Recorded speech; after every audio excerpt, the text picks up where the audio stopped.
¿Cómo sacar a Europa de la recesión pandémica?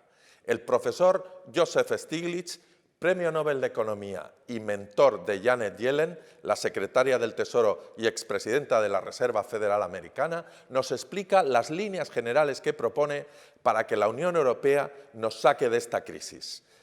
Le interpelan dos exministros de Economía, Yanis Varoufakis y Jordi Sevilla. Y complementa la conversación la catedrática de Economía de la Universidad de Barcelona, Ana M.ª Gil y el ex primer ministro de Italia, Romano Prodi. Comenzamos con el profesor Stiglitz.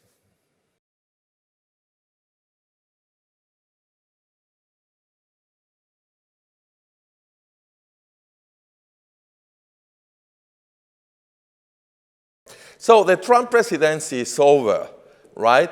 But not before causing a big disruption and challenging American democracy, putting American democracy at risk.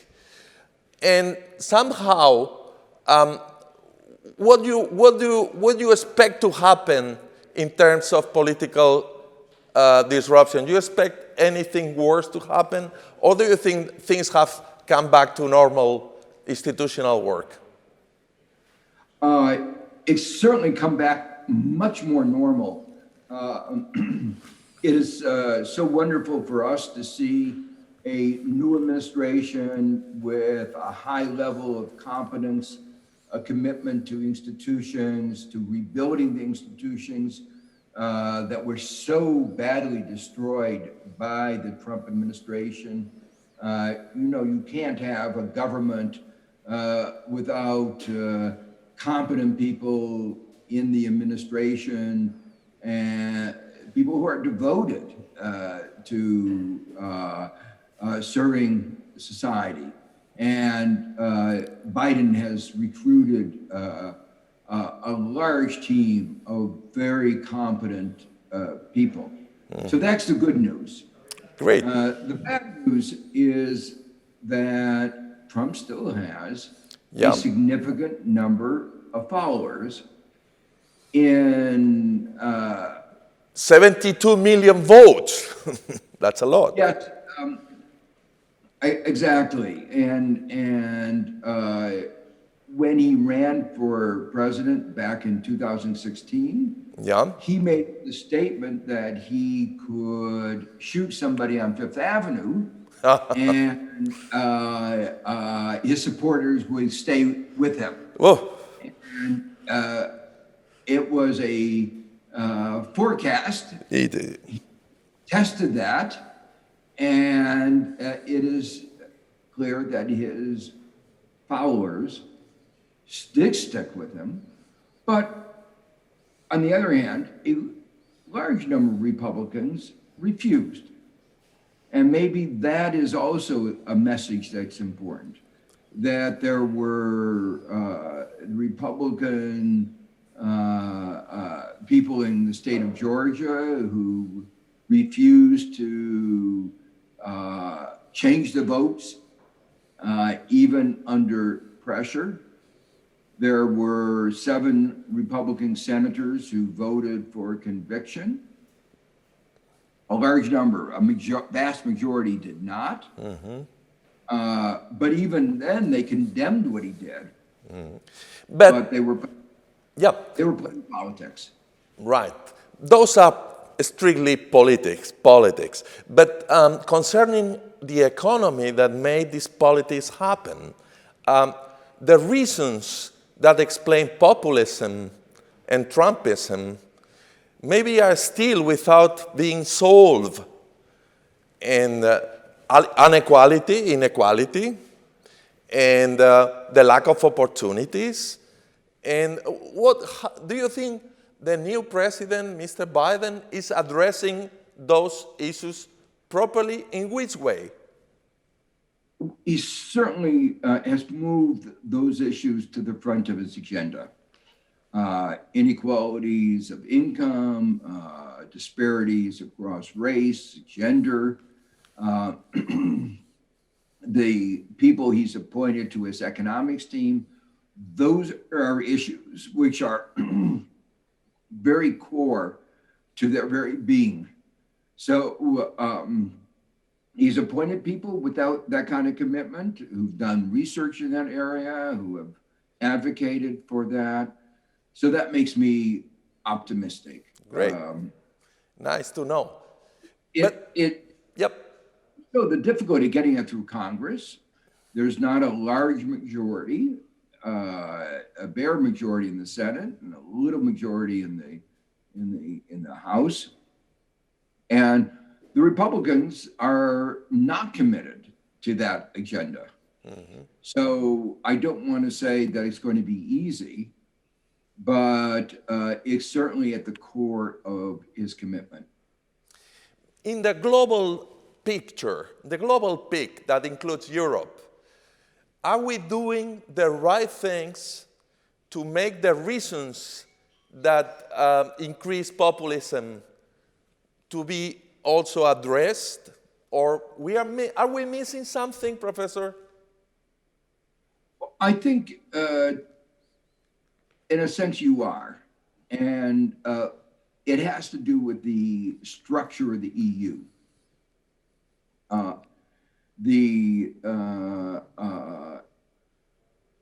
What one needs is to have redistribution and an economic framework that addresses the imbalances of power between workers and corporations. And unfortunately, the structure of the EU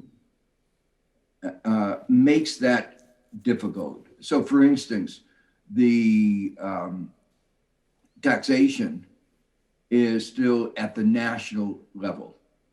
But that means if a country imposes high taxes on corporations, they'll move.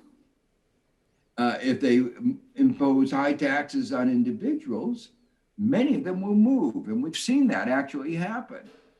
So the incongruence between free mobility of people and redistributive taxation and legislation trying to address the imbalances of power creates a contradiction. And Europe has not yet addressed that contradiction. Precisely, digitalization was a promise in the beginning of shared prosperity, that it has ended up being low salaries and a handful of billionaires. What can be done? I mean, you just say one thing, taxation, but the big digital platforms are doing fiscal illusion, as you said. And do we need a new social contract? Well, very much so. So, I mean, what Apple and Google did in Europe was unconscionable. They claimed that all the profits they made in Europe were attributable to Ireland. And Ireland made special deals where they paid almost no taxes at all.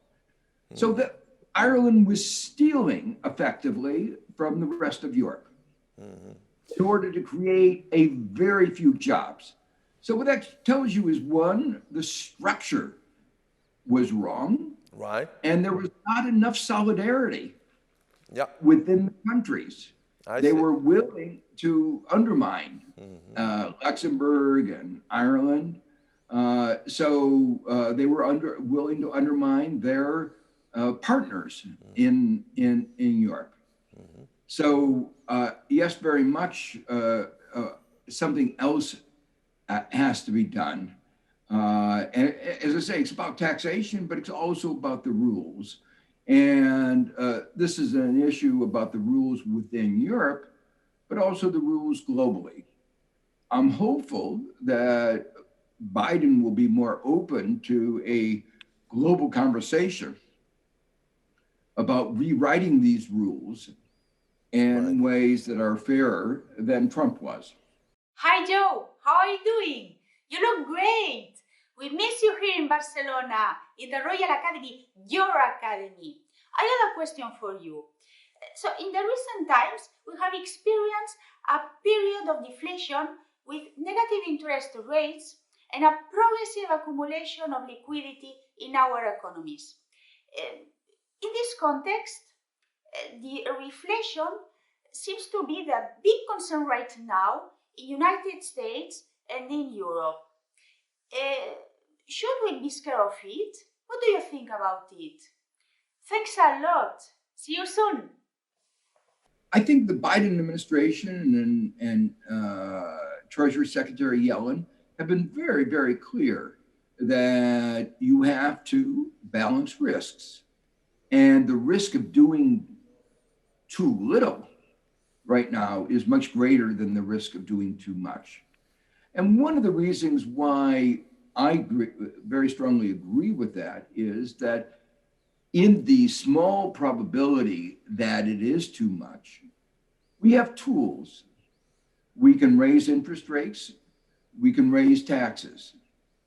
And both of those would be good for our economy. What do I mean by that? We've been in a zero interest rate environment since 2008.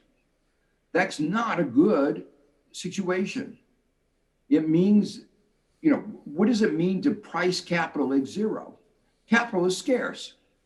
And when you price it at zero, you get all kinds of distortions in the capital market, sometimes called the search for yield. Risky assets being priced at almost the same price as safe assets, all kinds of distortions. So it would be a lot better if we moved to a capital market where capital was priced the way it should be. So that was one thing. And secondly, in the United States, our tax system isn't working. The average tax rate is too low relative to our needs for investment in education, technology, infrastructure, everything. And we have a regressive tax system where those at the top pay a lower tax rate than those down below. Now, everybody understands that we need to correct that, but there is hesitancy to do that right now when the economy is so weak. So if it turned out that the economy was stimulated in the way that Summers was worried, then we could actually start doing the things that we need. Finally, what we've learned in other periods is that the only time that marginalized workers are brought into the labor force, and the only time in which the huge disparities in incomes get slightly reduced, is when we run a very tight labor market. I see. So addressing the problems of inequality, which are central to our political and social problems, would be helped by having a tight economy. So I actually think that given the scarring of the economy from the pandemic, given that the rest of the world is not going to be recovering as fast as the United States, the depths of the downturn in Europe, and other countries around the world, I think it's unlikely that we will coming back with a V-shaped recovery. And so I think those fears of inflation are exaggerated, but we have to admit that we haven't had anything like this. So forecasting is inevitably going to be uncertain. Balancing the risk, Biden is doing exactly the right thing. Caro Joseph, abbiamo capito che noi dobbiamo uscire dalla crisi solo con un'azione comune europea e da un lato la vaccinazione, dall'altro uno sforzo di ripresa che si è concentrato, secondo le regole europee, sull'ambiente. Importantissimo, ci credo, ne sono convinto, però noi ci siamo posti in Europa degli obiettivi molto ambiziosi. Allora, questi comportano dei costi più elevati nelle imprese io sono economista industriale, me ne preoccupo. Allora, come è possibile coordinarsi con Stati Uniti e Cina in modo che l'Europa non sia messa troppo in difficoltà e magari sia costretta a fare una marcia indietro, perché la ripresa la dobbiamo fare tutti assieme. I think, back in 2008-9, the Great Recession, Gordon Brown led the G20 in a coordinated, strong expansion, including a major expansion of special drawing rights at the IMF. I am worried that we are not doing as much globally. Europe has not had this magnitude of the stimulus that the United States has had. And Absolutely. That part of the reason why the economic downturn in Europe has been so much worse than the United States, only part, but even though you've managed the disease better than the United States, nobody could have managed it worse than Trump. The fact is that we went ahead with a bazooka. It was not well designed, but it was big enough that it limited the economic downturn. In the case of China, they are the only large country coming back to growth. But you have to compare the growth that they had in 2009, 10, 11 with the growth that they've had in 2020 and forecast for 2021. Much more anemic, less than half the size earlier. And they have resorted much more to inward-looking policies, and so their trade surplus has actually, as a percentage of GDP, has increased. So that means they won't be providing as much impetus for the rest of the world. Finally, so far, the international community has not approved new issuance of SDRs, special drawing rights. Trump vetoed that for no good reason. The Biden administration is currently discussing that, and I am hopeful that that will be supported. Recientemente se ha hecho pública un manifiesto firmado por un grupo amplio de economistas de todo el mundo, encabezado por Piketty, que yo mismo he firmado desde España, solicitando al Banco Central Europeo que condone la deuda emitida por los estados europeos como consecuencia del COVID y que figura en el balance del Banco Central Europeo a cambio de que se destine esa cuantía a nuevas inversiones verdes y de transición ecológica. ¿Qué opina de esa propuesta? Oh, I think there has to be significant debt restructuring. The borrower and the lender may have made the loan in good faith, but events happen. There's a principle in law called force majeure, necessity, and every country has a bankruptcy law.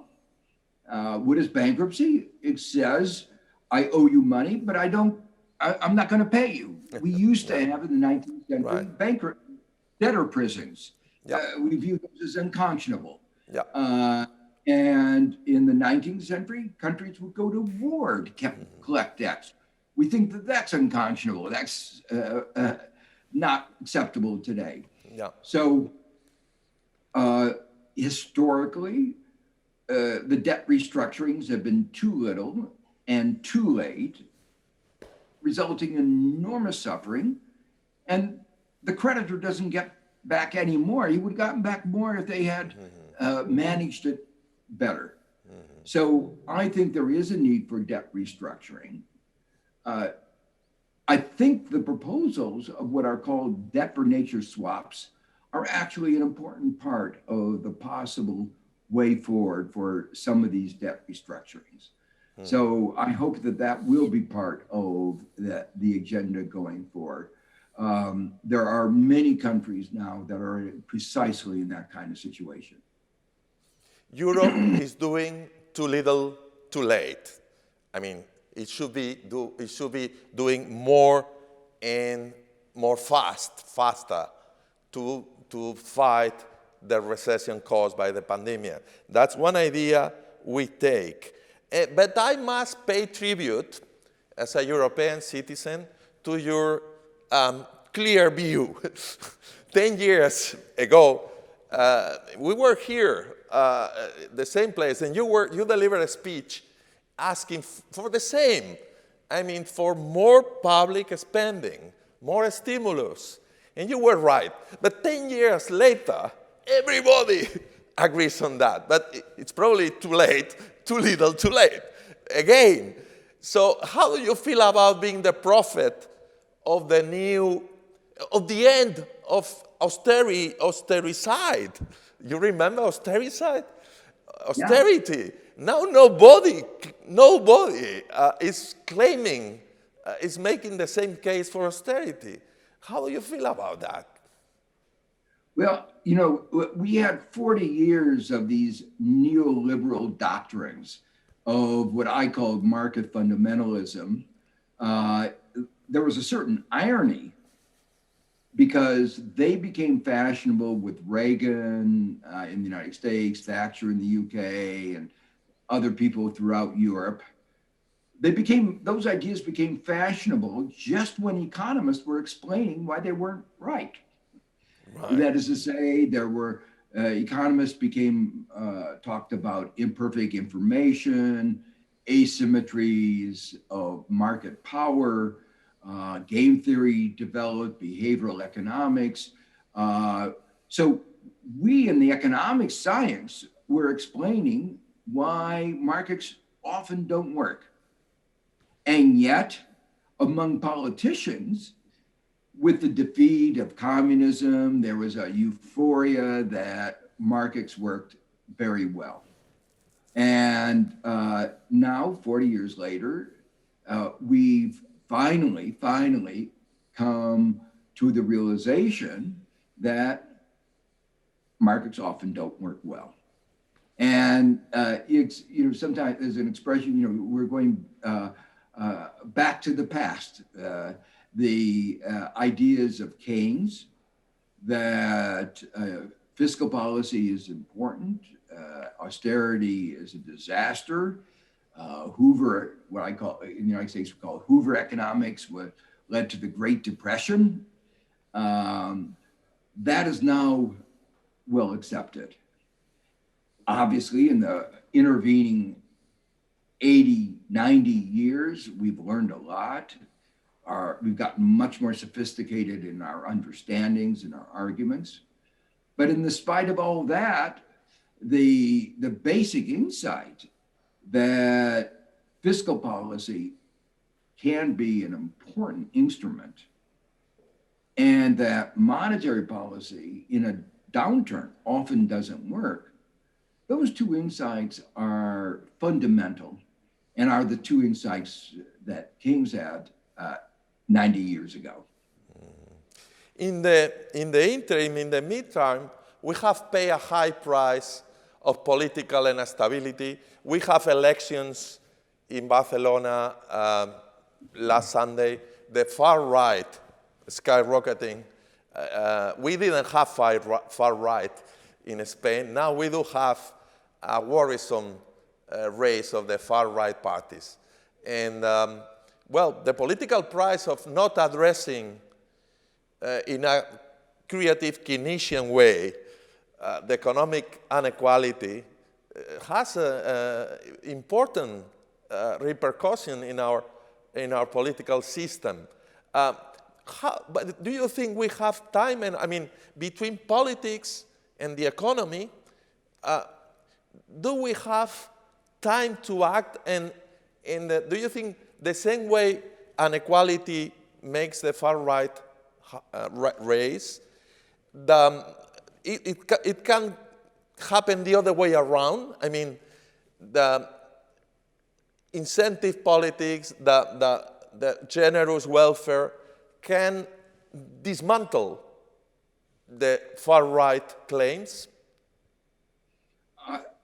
I think so. I mean, obviously every country has its differences and there are separate issues, multiple issues. In the United States, race plays a very important role.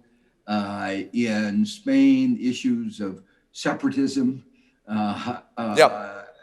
plays a very important role. And economics is not everything. I'm an economist, but we have to recognize that there are many other things going on that are important. But what gives me hope for what I see going on in the United States is that the majority of Americans and the vast majority of young people, but not all, are very supportive of the progressive agenda. Good. They're concerned about climate. They are concerned about inequality. They want to raise the minimum wage. They want everybody to have access to education, to health care. What I call the progressive agenda. Not radical, it's what you might say a minimum, it's not revolutionary in any sense. They want that. And we are wealthy enough. If you think about where we were 80 years ago and where we are today, we're wealthy enough to afford it. Yep. If we are not excessively selfish. And so I think that is the good news. And the question is going to continue to be whether we can make our politics reflect what I think is a vast majority of our citizens want. Have you changed your views on the euro? And if so, in which way? Well, obviously during the euro crisis, I was very concerned about whether it would survive. That's more than a decade ago, and it obviously has survived. Look, last March, almost a year ago, when the pandemic started, our movement DiEM25 came out, and I played a major role in that, with our blueprint. How should the European Union respond to the reinforcement of the deflationary forces which were pre-existing the pandemic and which would be turbocharged by the pandemic? So asking the question, to what extent is the difference in structure, not just size, a problem? What Europe did together in responding to the pandemic was very impressive. Back in 2010, I said you ought to issue Eurobonds to help finance the rescue. They refused. In this pandemic, they agreed to do it. In this pandemic, it was clear you needed to give grants rather than loans. There was a debate about the proportion, I remember, but a significant amount went in the form of grants.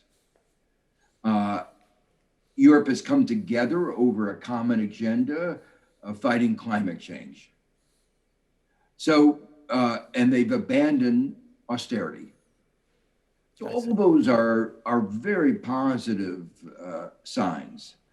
On the other hand, I had hoped that when they issued the Eurobonds, they would also create the mechanism for repaying it through a common European digital tax, corporate tax, wealth tax, financial transaction tax, environmental taxes, a whole set of ways they could have strengthened Europe's financial position and been able to address the problems of inequality more effectively within Europe. They didn't do that. So I would say that what has happened in this pandemic is really cause for celebration. And it holds up the possibility of a stronger Europe. But it's, as everybody said back in the Euro crisis, it's a work in progress. I see.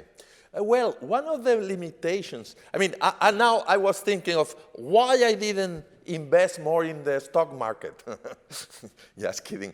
Because, but no, not kidding. I mean, in fact, one of the limitations, it's been said, but I thought about it, of the stimulus policies is that they make, I mean, the share market, that Wall Street goes skyrocketing. Not everybody, of course, but some shares are really going high.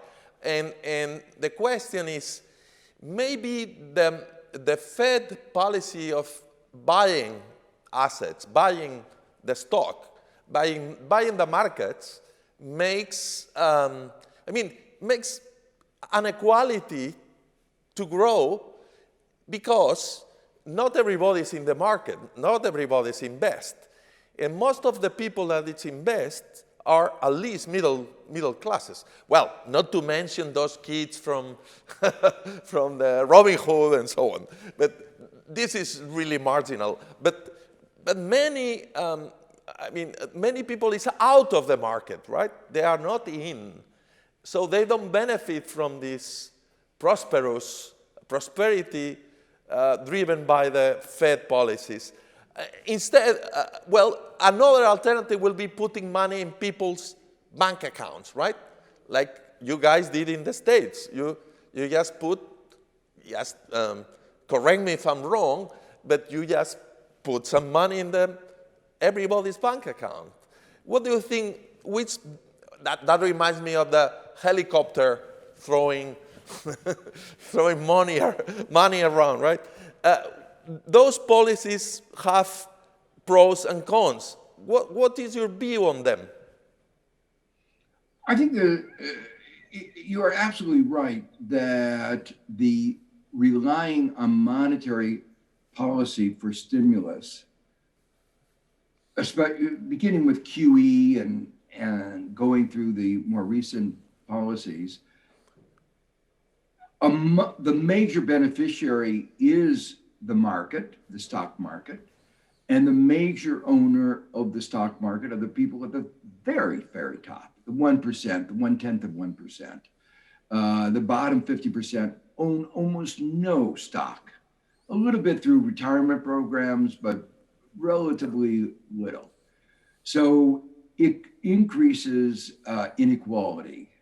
The only justification is that when you don't have fiscal policy, it's the only game in town.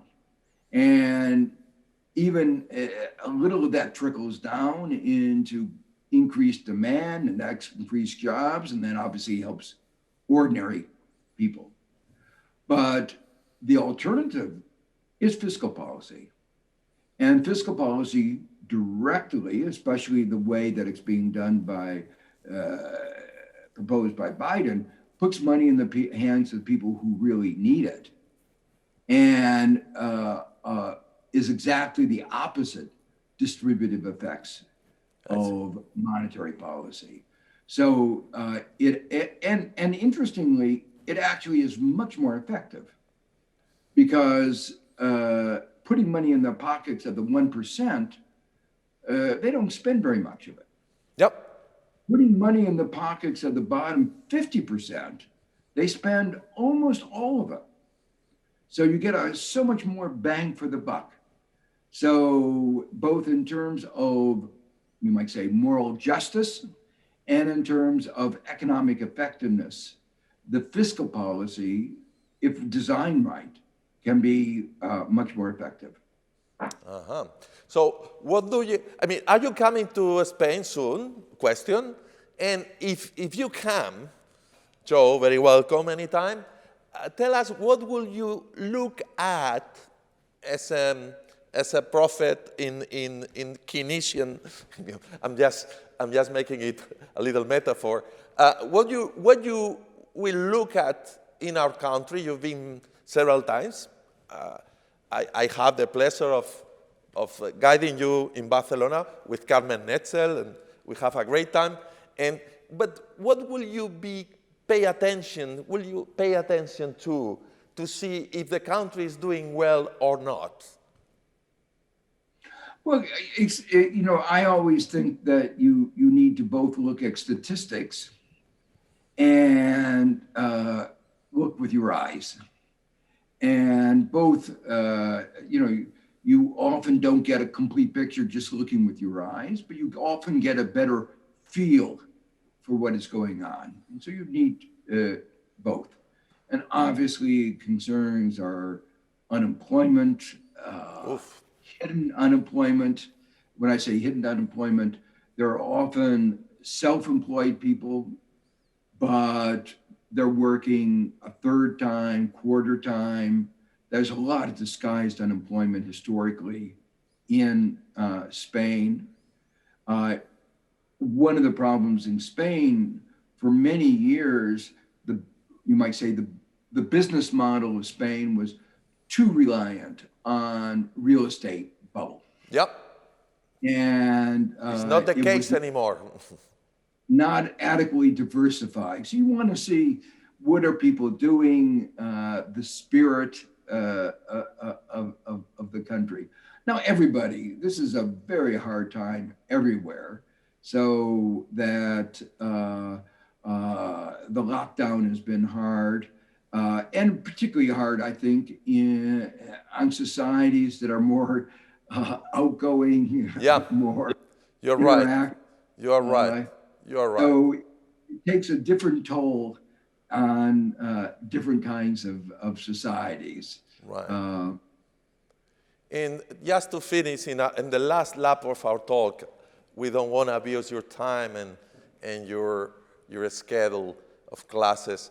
And I wonder how you have living the pandemic, and what has been your economical thoughts? What have you learned so far from the pandemic? And what was, of course, I guess during Trump handling, you were in indignation, right? Because the guy was doing very bad.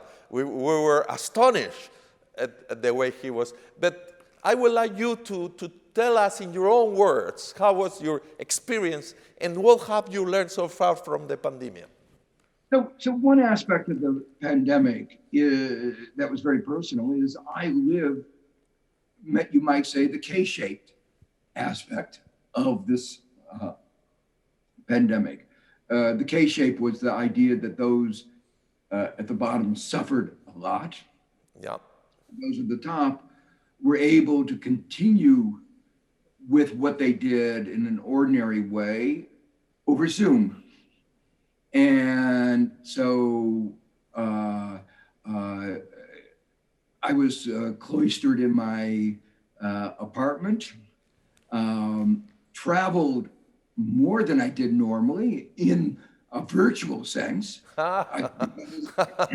Okay. Because I could be in India in the morning, wow, China in the afternoon, New Zealand, wow. Europe, all in one, Latin America, Argentina. Normally I couldn't have done that. Normally Right. I would say, I'm sorry, I'm in China today. I can't. Yeah, that's fun. Tomorrow. Yeah. But in one day, I could be on 3 continents. I could be in Africa. I could talk to people. So in that sense, it was an enriching experience. And we have many conversations that enabled me to keep in touch with what was going on. But at the same time, one realized, you look at the data, what was going on, who was experiencing the brunt of the disease, who was losing their jobs. It was devastating here in the United States because it was so badly managed. And I think, we were talking earlier about the end of neoliberalism. I think everywhere in the world, one realized how important government was. One realized that countries with good governments like New Zealand Yep. did really well. Yep. And countries with bad governments like the United States or Brazil did very badly. And I think everybody, you know, we all constantly discuss what does it mean to have a good government? How do you get a good government? But it certainly changed, I think, the focus of a lot of our attention into realizing the importance of collective action, of externalities, of how do we live together as communities. Mm-hmm. We have a question we should ask about the book. The book you directed from, I think, was Roosevelt Foundation, right? And European Foundation. So from all the book, I mean, I read it, I promise. And it's a dense compilation of political and economical measures for Europe to prosper. But I would like you to maybe choose 2 or 3 that we haven't mentioned yet. So yeah, so this book was called Rewriting the Rules of the European Economy. And the underlying idea was a very simple one, that in old-fashioned economics, you just talked about demand and supply, institutions, rules, didn't matter. It was the underlying forces of demand and supply. And the work that I've been doing over recent years says that's wrong. Yes, demand and supply is important, but the rules are important. And they are important for efficiency and equity for every aspect of our society. So one aspect I've been particularly interested in, of course, is how do we account for the degree of inequality, the rise in inequality? And one part of the rules that govern market power. If you have corporations that are able to exercise monopoly power, they're going to get for themselves more and more. And we see that in the digital giants. And that has to do with rules about antitrust, corporate governance, financial markets, and so forth. But also the rules of labor, the rules that affect labor bargaining, unionization. If you have rules that weaken bargaining power of workers, obviously workers are going to go down and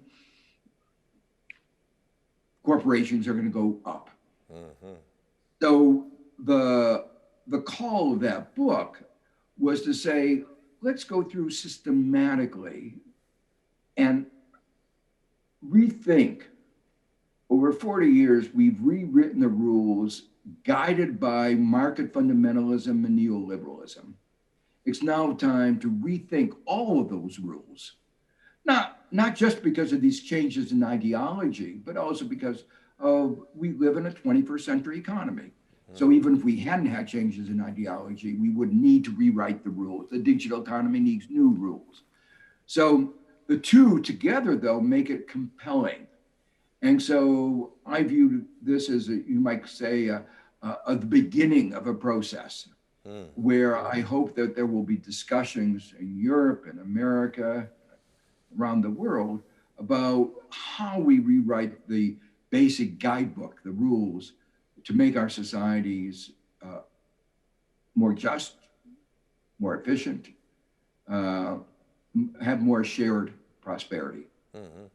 The last question will be precisely the last, I promise. The last question will be precisely on the digital monopoly and the platforms that are, for instance, rewriting on their benefit, exclusive benefit, the rules of newspapers, publishing, music distribution, and they have a gigantic lobby power. In the democratic campaign, I think it was Mrs. Warden that raised the question of monopoles over and over again. But how far do you think the Biden presidency, last question, I promise, can go on this respect? How can... I think it can go a long way. 5 years ago, I would have been more hesitant. But two things have happened. The pandemic has shown that the people at the very top in the digital world have done very well as the rest of the society has suffered. So the awareness of inequalities and market power has become much, much greater. And at the same time, Americans, Europeans, everybody around the world have become much more aware of what I might call the multiple digital harms. Political manipulation, anti-vax movements, incitement, what happened on January 6th in the United States was all enabled by the digital giants who didn't fulfill their social responsibilities and were given a pass on accountability. So there's a lot of anger. And that means, Europe has been a little bit ahead of the United States in this, but I think the United States is now at a point where it will be a battle because, as you say, money matters. But I think the vast majority of Americans are now at a place where there can be meaningful discussions of this issue. And I have to go to class now, so... Yeah, I am envious of your students. Okay. Thank you. Thanks a lot, Joe. Enjoy the class. I enjoy the conversation. Thanks again. Thank you.